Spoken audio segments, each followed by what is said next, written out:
Kelompok 1 COB.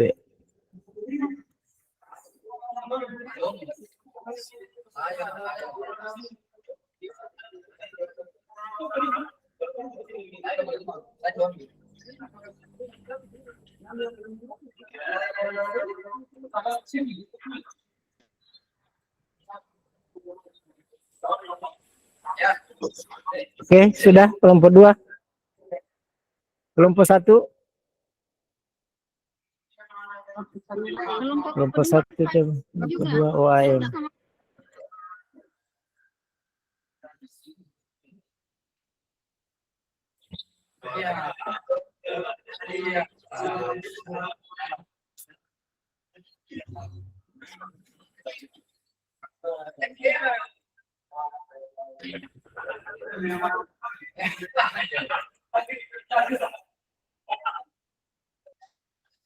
Oke, sudah kelompok 2 sudah.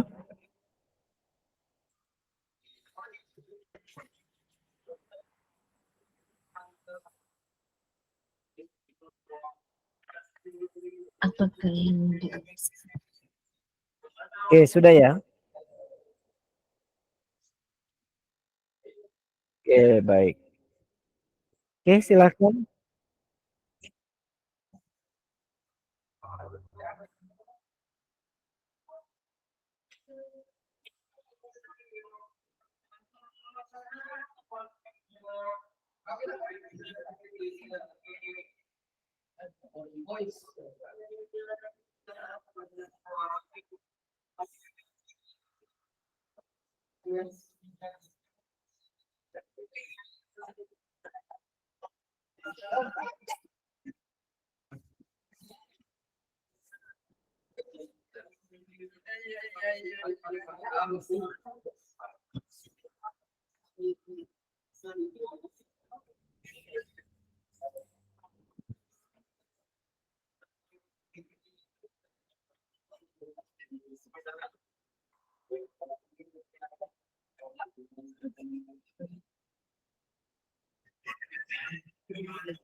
Oke, kelompok 4 sudah dibuka, silakan.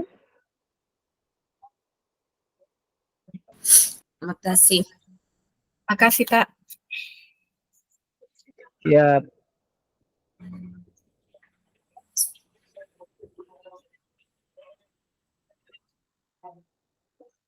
Berarti ini mungkin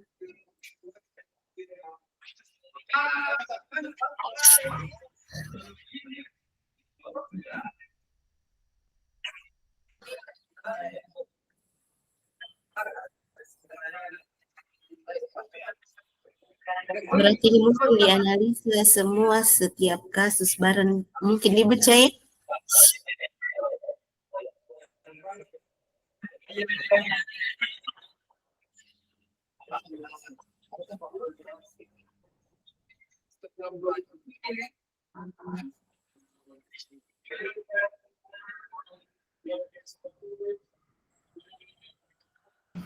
Tunggu dulu deh, saya kasih bersanding dulu layar Zoom dengan materinya Bapak. Iya, iya.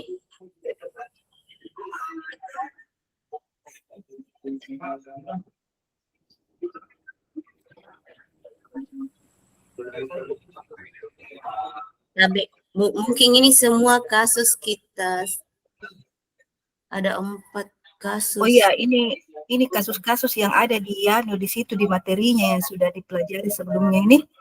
Oh iya, cocok nih. Iya, iya. Kebetulan ada yang sudah bekerja, saya mau kirim di grup nih. Iya.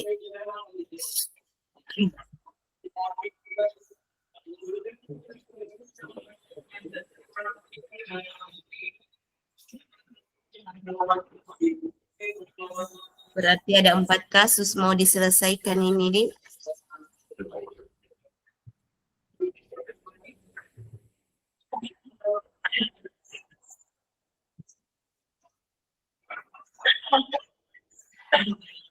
Sabrina hari ini Bapak tolong.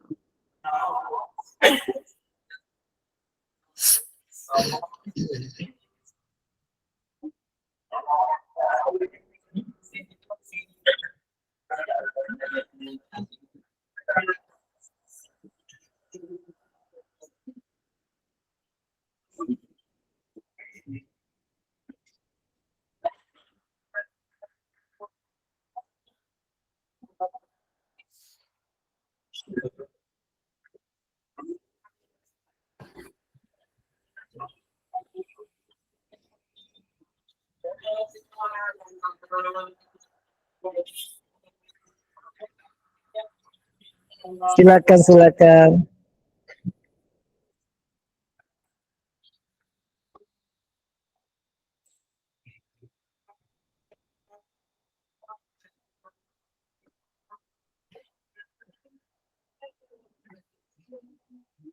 Tapi untuk yang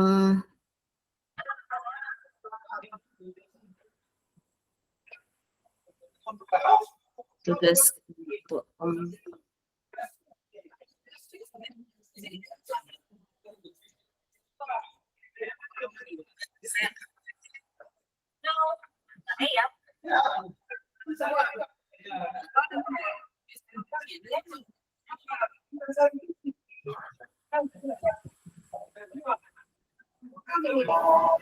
bisa kita buka mungkin di situ. Karena saya sempat ditingkang ya eksplorasi konsep, padahal tidak ada tugas eksplorasi konsep di modul 1.4. Ada semua di situ sudah saya kerja. Iya. Iya. Tinggal mau dibagi apa yang mau kita paparkan dengan apa yang kita mau komentaris. Itu kami itu nih sudah semua itu saya kerja. Ini yang pertanyaan pemantiknya. Ada 4 kasus, berarti dari setiap kasus itu pertanyaan pemantiknya mau diselesaikan, Ibu Di.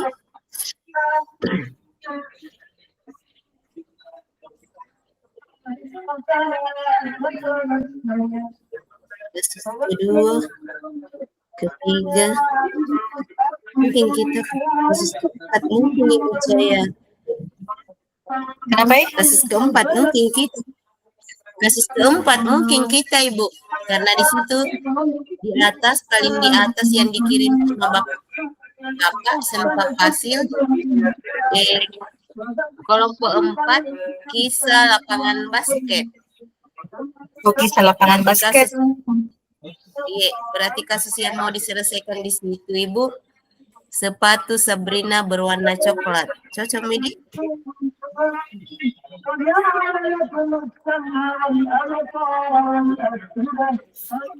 Dulu saya geser dulu. Berarti kasus keempat kita mungkin yang mau diselesaikan.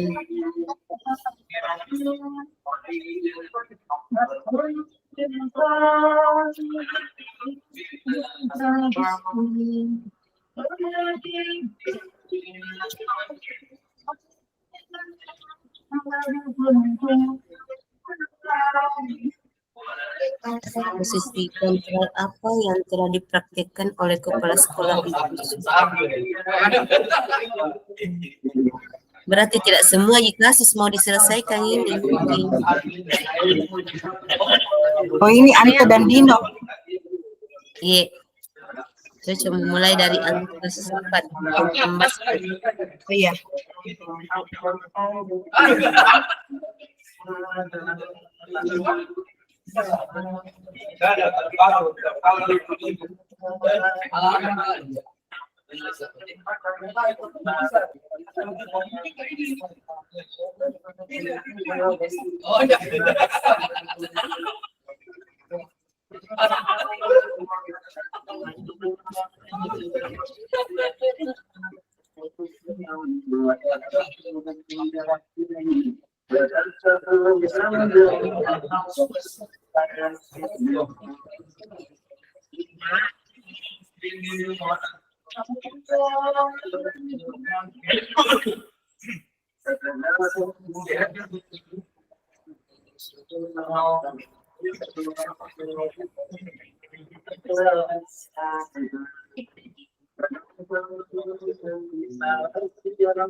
Berarti tidak semua Ji mungkin dipercaya tabe.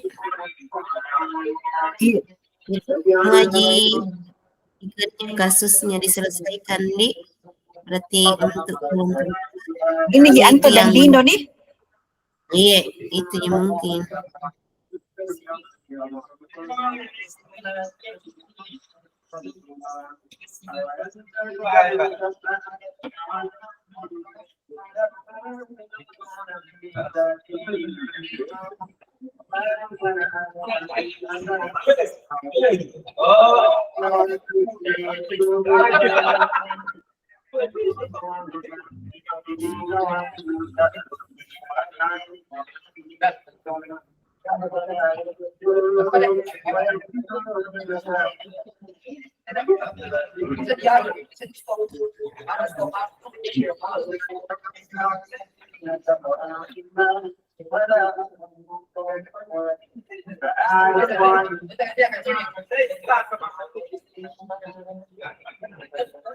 Oh, dua kasus. Dua kasus? Bukan dua kasus? No? Iya, berarti dua kasus mungkin tapi di situ yang dikirim sama Bapak. Satu kasus gini? Iya, 4 satu kasus. Iya, 4 Ibu. Kasus berarti satu kelompok satu kasus. Iya. Atau lebih jelasnya mungkin ditanya sama Pak Pasil di. Mungkin satu Ji. Yang penting lengkap di situ. Iya. Dan harus diselesaikan semua itu pemantiknya dari kasus itu. Dan dalam satu kasus ada banyak pemantiknya, ada banyak.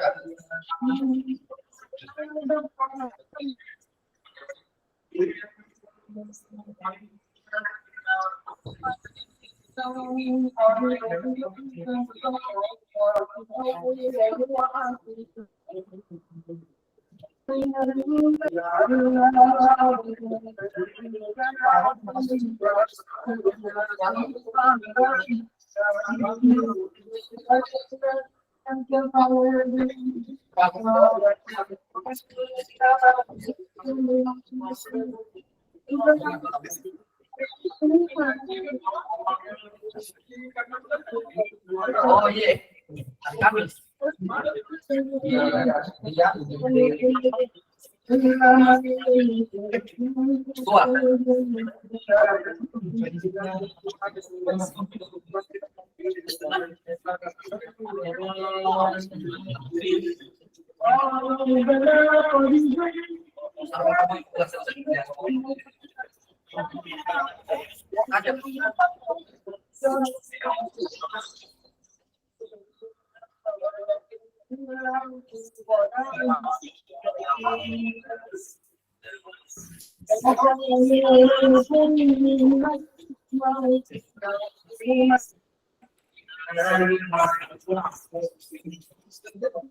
Ada 3 pertanyaan pemantiknya di situ, Ibu Caya.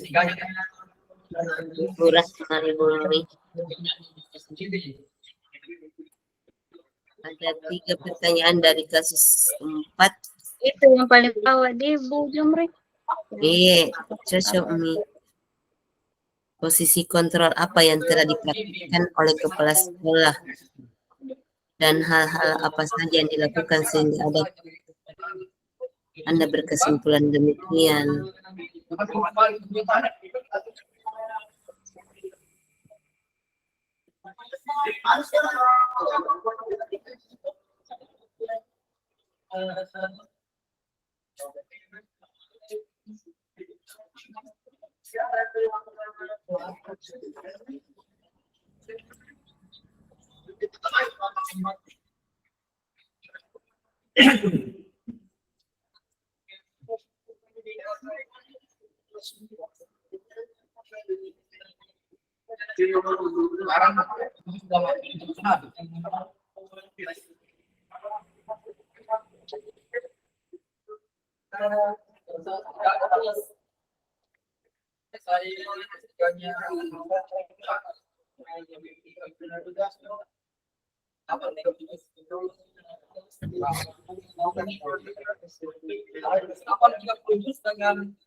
Dua juga sama. Bisa kalah.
Anche la sempre bisogno di casa.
Disiplin.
Ada bisa?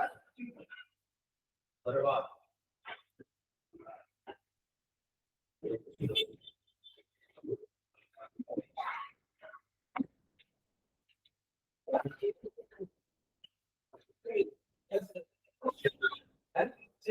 Sekali ya. Pertama waktu kali dia. Pernyataannya. Iya. Dia lebih kalau apa?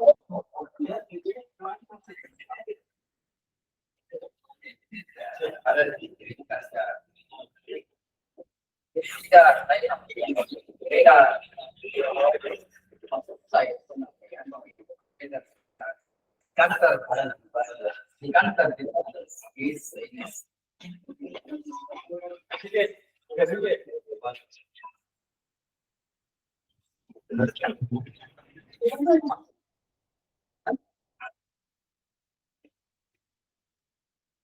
Saya bilang ini, nah, bahkan saya dijawab nih.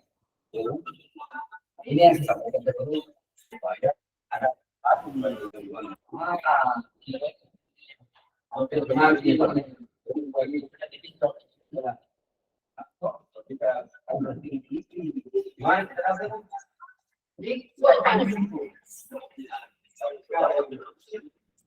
Oke, silakan teman-teman bergabung di room utama. Silakan bergabung di room utama. Oke, tapi teman-teman silakan bergabung di room utama. Yang di grup sini silakan gabung di room utama.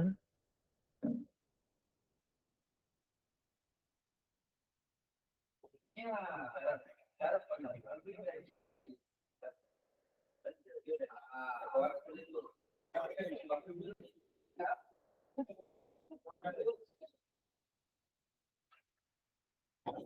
Oke, silakan gabung di room utama.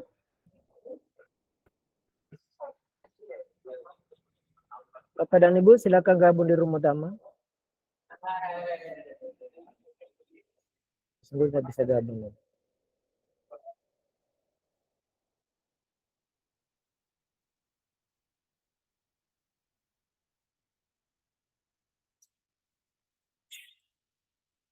Silakan bergabung di room utama.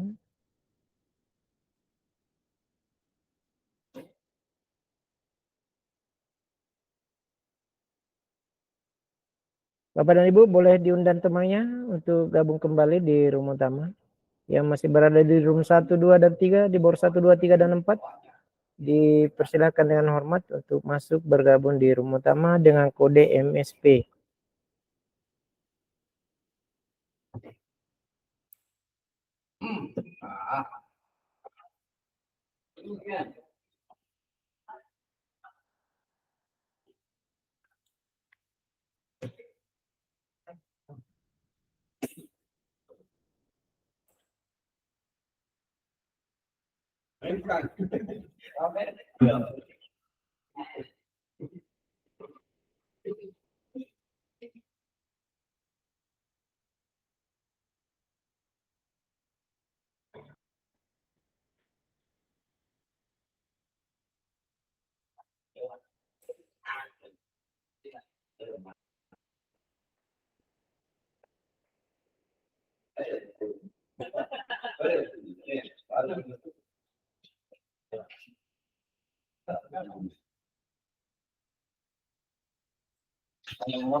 Tidak ada yang komentar. Ada yang komentar.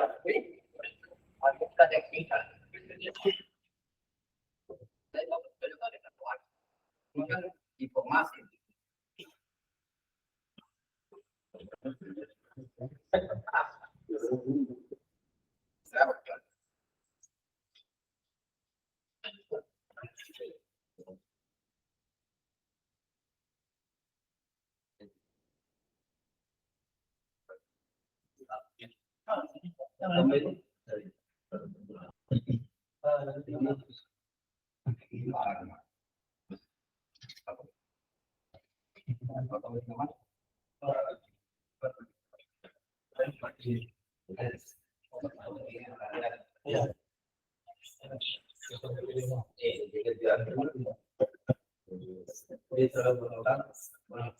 Oke, baik, terima kasih banyak Bapak dan Ibu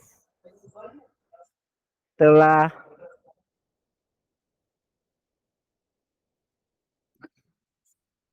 sekali lagi saya ucapkan terima kasih banyak Bapak dan Ibu telah menyelesaikan tugas dengan baik, telah berdiskusi di forum,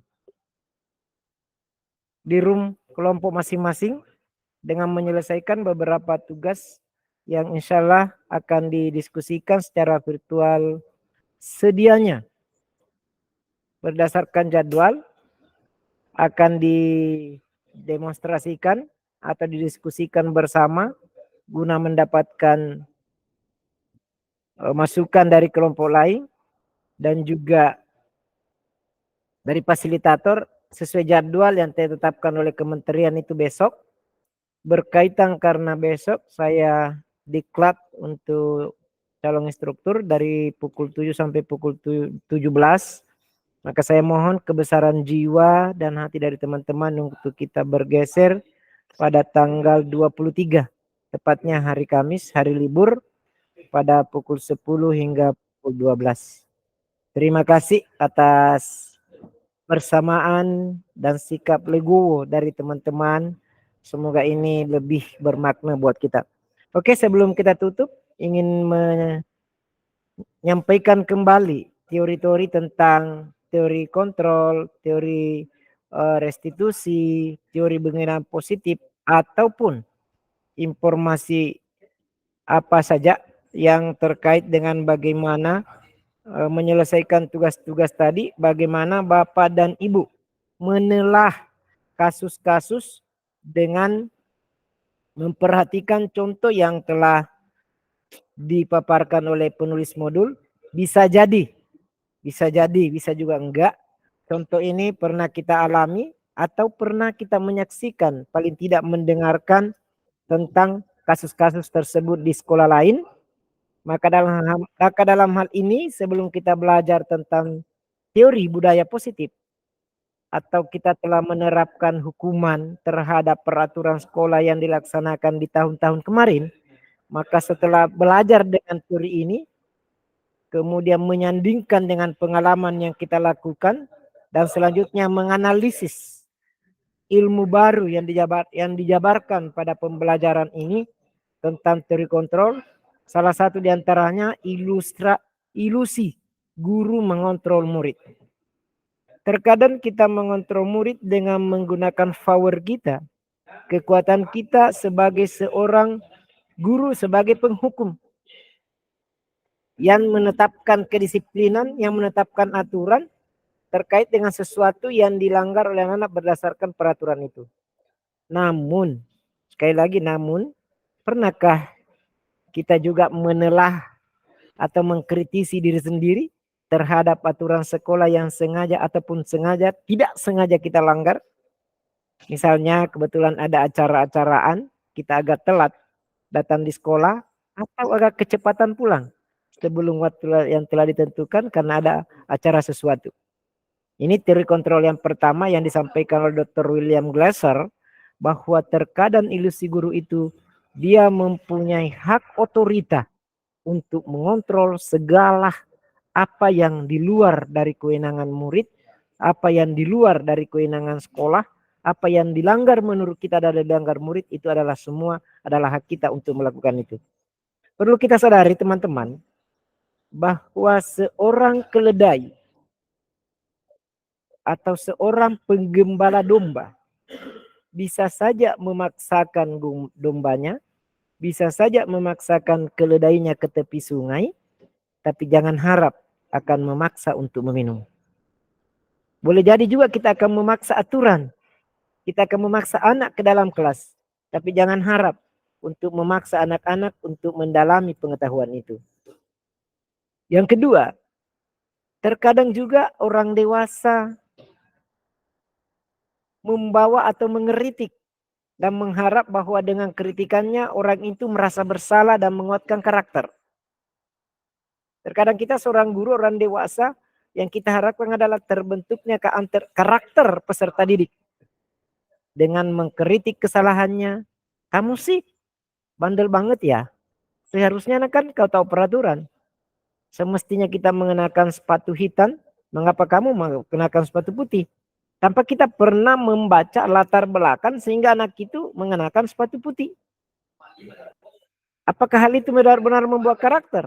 Apakah dengan kejadian yang dialami si A, tidak ada lagi AA berikutnya atau AA ketiga selanjutnya yang menggunakan sepatu putih karena alasan sesuatu yang belum kita paham? Ilusi selanjutnya yang biasa, ilusi yang ketiga yang saya angkatkan, terkadang bahwa orang dewasa itu punya hak untuk memaksa. Kamu nih, kalau kau pengen menjadi orang yang baik, harusnya lihat aturan dong. Kita semasakan kalau kau nggak ikut aturan, ibu guru nggak membeli nilai ke kamu. Bisa saja saya laporkan ke orang tuamu. Nah, apakah juga hal ini udah kita lakukan dan berulang terjadi dengan orang-orang yang berbeda, tetapi dengan kasus yang sama? Jika ketiga peristiwa yang telah saya contohkan berulang terjadi kepada orang tersebut, maka kita gagal.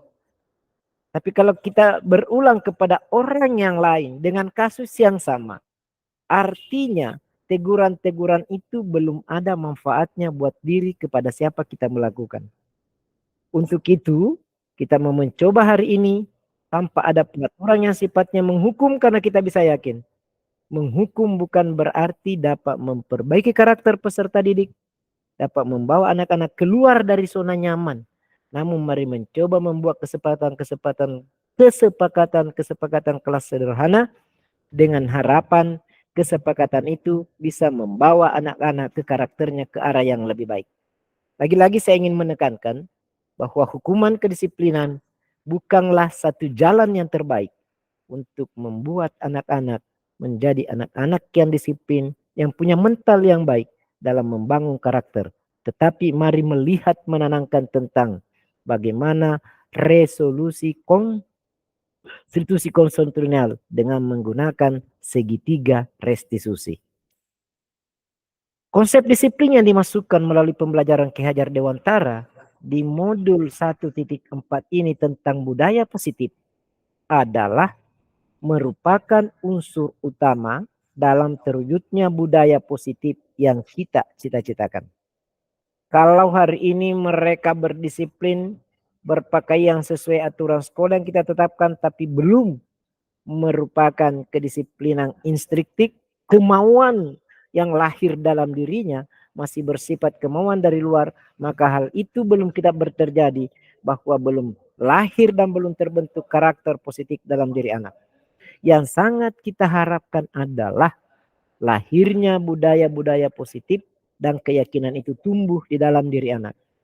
Jangan kita pastikan bahwa di dalam kelas tidak terjadi tiru-meniru atau menyontek tulisan orang pada saat ujian, tak kala ibu gurunya ada di depan kelas untuk mengawas. Tapi keberhasilan dan keyakinan kita bahwa tidak terjadi nyontek, tidak terjadi meniru tulisan teman ketika ada ulangan atau ada evaluasi dan asesmen, tatkala kegiatan itu diberikan kepada anak tanpa ada ibu guru atau bapak guru sebagai pengawas di dalam kelas. Tapi memberikan keyakinan bahwa di dalam kelas hanya murid sendiri dan dia mampu mengontrol dirinya dan menilai dan meyakinkan pada dirinya bahwa menyontek atau membuka buku catatan pada saat ulangan itulah hal yang tidak benar. Ini kalau teman-teman masih meyakini, oh tidak terjadi contek di sana, tidak ada yang buka buku di sana, tapi kadang itu pada saat ulangan ibu gurunya ada, pengawasnya ada, malah 2 orang lebih. Atau kadang 3 orang lebih pengawas dalam ruangan. Pasti tidaklah, karena mereka takut kepada orang yang ada. Tapi kita beri kesempatan kepada mereka. Diberikan kesempatan untuk memberikan ulangan, memberikan ujian, tanpa kehadiran sosok guru di ruang kelas. Dan mereka tidak melakukan pelanggaran itu. Maka itu terbukti bahwa kita telah berhasil menanamkan budaya positif. Para guru juga berpendapat bahwa terkadang mendisiplinkan anak-anak adalah bagian yang paling menantang dari pekerjaan mereka. Bagaimana Bapak Ibu memiliki pendapat yang sama dengan sebuah challenge, dengan sebuah tantangan yang diberikan kepada anak, dan tangan-tangan itu berhasil anak-anak tidak lewati, maka kita yakin bahwa kita sudah berhasil melakukan itu. Hal lain yang bisa saya contoh, ketika kita mau menguji bahwa anak-anak jujur, tidak berani mengambil haknya, apakah karena kita pernah mencoba menitip uang secara sengaja di ruang meja kelas kita, atau di ruang guru sengaja ditinggalkan, ulah-ulah tidak tahu, baru ditinggalkan ruang kelas itu. Dan ketika masuk kita melihat bahwa uang itu dalam keadaan utuh dan ada di tempatnya. Jika hal ini belum kita lakukan, maka kita belum bisa yakin bahwa di ruang kelas saya, semua anak-anak tidak akan mengambil kalau bukan haknya. 3 hal yang dapat membuat kita bagaimana membangun budaya positif. Penghargaan secara perlahan kita kurangi. Mari membuat pelatihan dan kemudian mari menanamkan suatu strategi. Strategi yang kita lakukan inilah akan memberikan suatu nilai positif bagi kita terhadap langkah-langkah apa yang kita lakukan dalam rangka membentuk budaya dan karakter peserta anak. Makna dari disiplin dan nilai-nilai kebijakan universal dengan mengaitkan beberapa pembelajaran awal di modul 1-2 tentang perubahan paradigma, teori stimulus respon, kemudian teori kontrol, serta teori motivasi dan perilaku manusia. Hal ini bisa jadikan sebagai literatur dalam rangka bagaimana memotivasi kita sebagai guru penggerak untuk mewujudkan lahirnya budaya-budaya positif yang tumbuh dari dalam diri anak pada unit sekolah kita masing-masing. Kemudian selanjutnya budaya-budaya positif ini dapat ditiru atau dicontoh kepada komunitas pembelajar atau guru-guru yang ada di lingkungan sekolah itu sendiri, dan terwujudlah pembelajaran sepanjang hayat, pembelajaran yang bernilai dalam satu unit sekolah.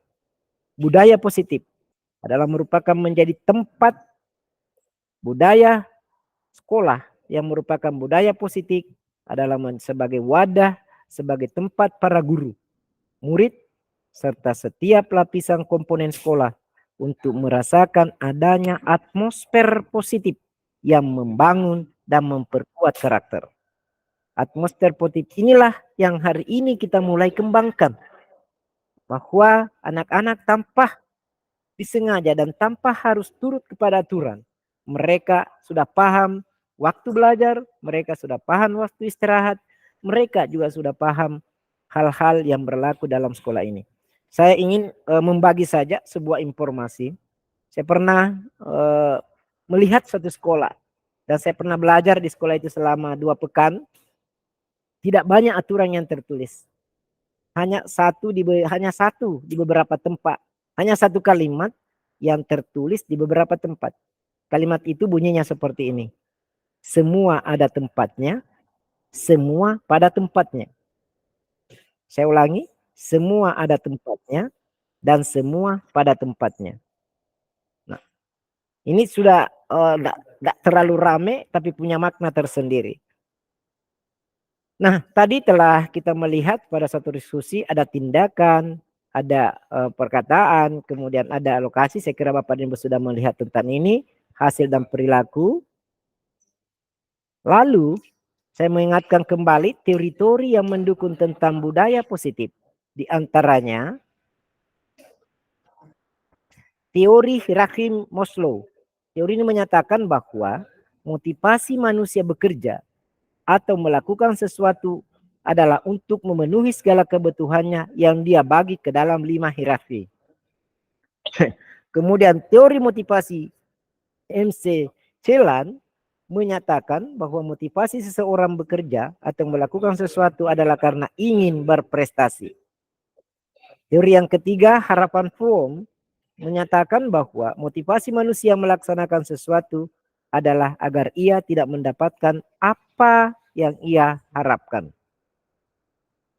Oke, baik teman-teman, intisari dari kegiatan kita adalah hukuman, penghargaan, restitusi, kebutuhan dasar manusia, segitiga restitusi, disiplin positif, dan nilai-nilai kebajikan.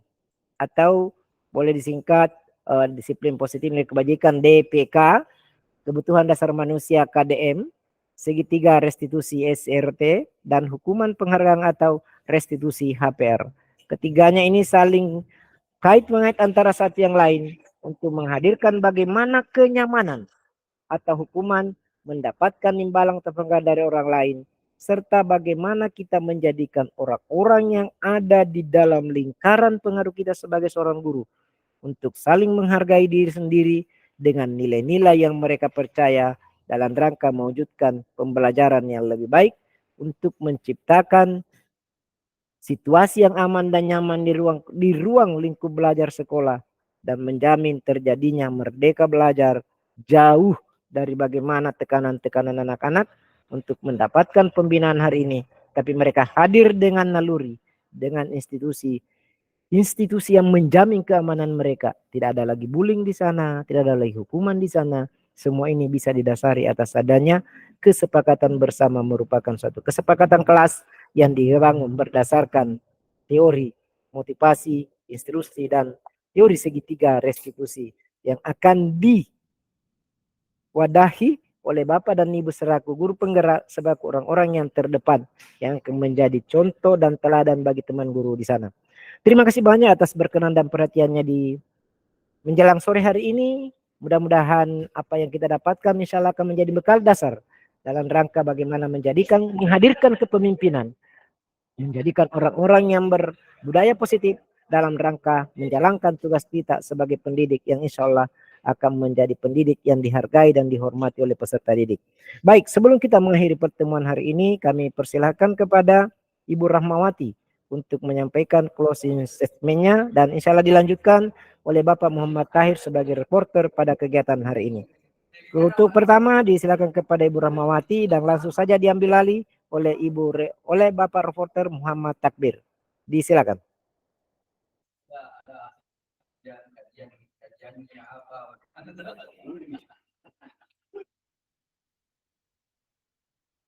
Waalaikumsalam warahmatullahi wabarakatuh.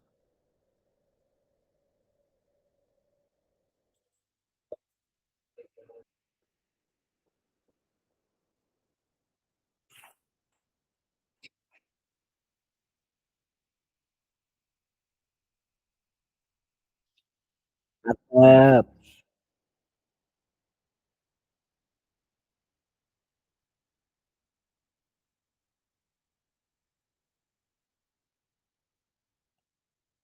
Cakep.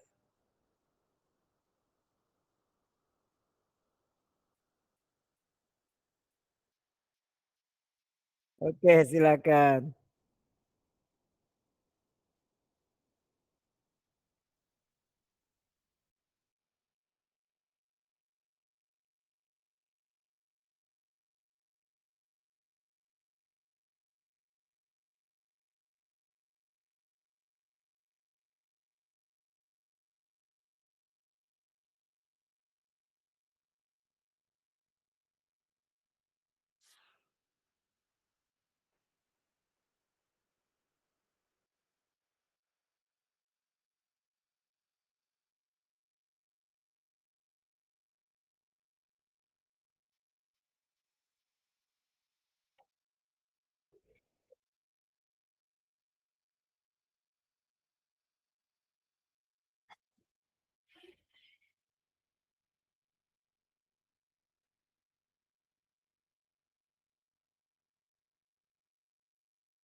Oke, selamat sore. Terima kasih banyak atas perhatian dari teman-teman semua. Insya Allah mohon maaf sekali lagi ya.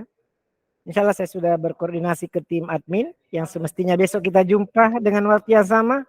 Akan tetapi karena besok saya harus mengikuti pelatihan untuk pembekalan instruktur. Jadi terima kasih atas perkenan Bapak dan Ibu. Insya Allah di hari Kamis kita akan bertemu pukul 10 hingga pukul 12 dalam presentase hasil kerja kelompok sesuai dengan informasi yang saya sudah kirim. Terima kasih atas berkenannya. Mohon maaf atas segala kekurangan. Usikum wa nabiyallahi wa taqwa. Wassalamualaikum warahmatullahi wabarakatuh. Silakan ya. Silakan undur diri. Sampai jumpa.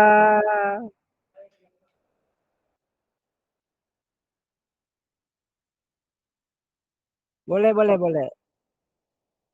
Siap. Kode yang mana ini? Oke. Oke, silakan. Open kamera yang bisa. Udah gabung ya.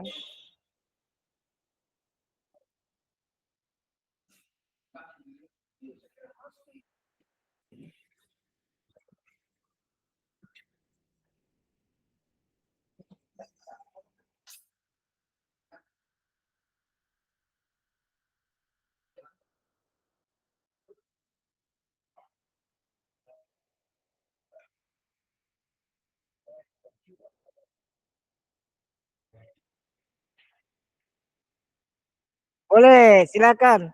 Ya, boleh, silakan. Iya. 2 kasus per kelompok. 2 kasus per kelompok sesuai dengan yang telah saya sajikan. Dan nanti juga menanggapinya, satu nanti dipresentasikan dan ditanggapi oleh kelompok lain. Cuma 2 dibuat sebagai bahan perbandingan ketika ada teman kelompok mempresentasikan. Iya. Siap. Mudah-mudahan jumpa lagi. Mudah-mudahan jumpa lagi di selayar ya.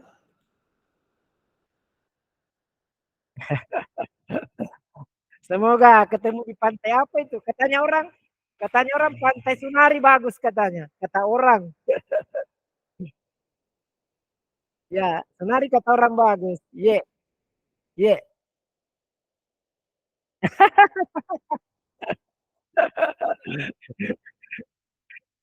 Insyaallah.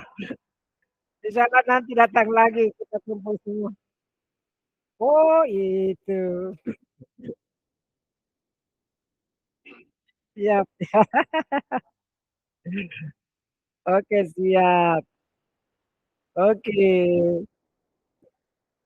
Oh, gitu.